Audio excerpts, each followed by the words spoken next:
जगातील सर्वात मोठा राजकीय पक्ष कोणता असा प्रश्न उपस्थित झाला की पटकन भारतीय जनता पक्षाचं कमळ डोळ्यापुढे दिसतं। या पक्षाचा पसारा रोजच वाढत आहे आणि विकासाचा दृष्टिकोन असल्यामुळे रोज नवनवीन कार्यकर्त्यांची त्यात भर पडत आहे। प्रचंड प्रमाणात भाजपामध्ये इनकमिंग सुरू आहे। महाराष्ट्राचे प्रदेश अध्यक्ष म्हणून आता भाजपाने डोंबिवलीचे आमदार आणि कर्तव्यदक्ष माजी मंत्री रवींद्रदादा चव्हाण यांची निवड केली आहे। युवा मोर्चाचा नेता, नगरसेवक, स्थायी समितीचा अध्यक्ष, आमदार, राज्यमंत्री आणि मंत्री असा दिमागदार प्रवास असणारा नेता म्हणजे माननीय रवींद्र चव्हाण। रविदादा म्हणजे एक मोकळं ढाकळं, दिलखुलास आणि मनमोकळं व्यक्तिमत्व।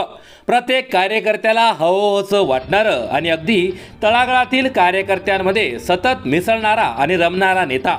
विकासासंदर्भात त्यांची दूरदृष्टी, त्यांची काम करण्याची प्रचंड क्षमता आणि वकूफ, त्याशिवाय प्रत्येक कामाची शिस्तबद्ध तसंच नियोजनबद्ध आखणी सर्व परिचित आहे। त्यांची ही वैशिष्ट्य भाजपाच्या नेतृत्वाने अचूक टिपली आणि प्रथम त्यांना मंत्रिपद दिलं गेलं। मंत्रिपदी असताना त्यांनी आपल्या कर्तृत्वाची चुणूक दाखवली। त्यांची कर्तव्य तत्परता वरिष्ठांच्या लक्षात आली। एक दिवशी माननीय रविदादा यांची उत्तुंग भरारी असणार हे त्याच वेळी त्यांच्या लक्षात आले।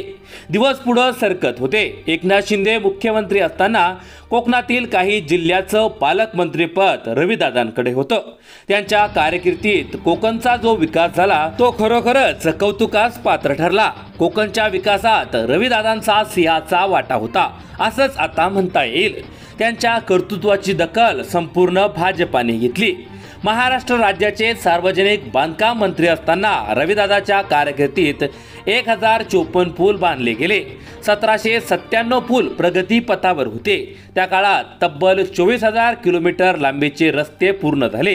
ही त्यांची कामगिरी खरोखरच कौतुकास पात्र आहे।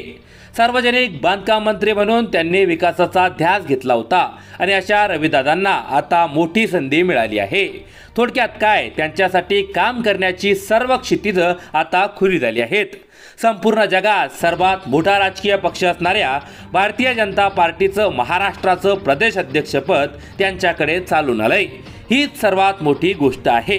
सध्या महाराष्ट्रात मुख्यमंत्री देवेंद्र फडणवीस यांच्या नेतृत्वात मोठ्या प्रमाणावर गुंतवणूकही येत आहे। त्यामुळे शेतकरी, महिला आणि युवकांसाठी भाजपाच्या कार्यकर्त्यांना मार्गदर्शन करून पक्ष खेडोपाडी पोहोचवणं त्यांना शक्य होणार आहे। आता या नवीन जबाबदारीमुळे पक्षवाढीसाठी जे जे शक्य आहे त्यासाठी कार्यकर्त्यांना अभ्यासपूर्ण मार्गदर्शन आणि प्रेरणा मिळणार आहे। आदरणीय नरेंद्र मोदी सरकारचे मोठमोठे प्रकल्प आदिवासी पाड्यांपर्यंत पोहोचवण्यासाठी कार्यकर्ते घडवून महाराष्ट्रात एक इतिहास रचणार आहे। त्यांची अर्थात सर्वांना खात्री आहे आणि रविदादांना हे सहज शक्यही आहे।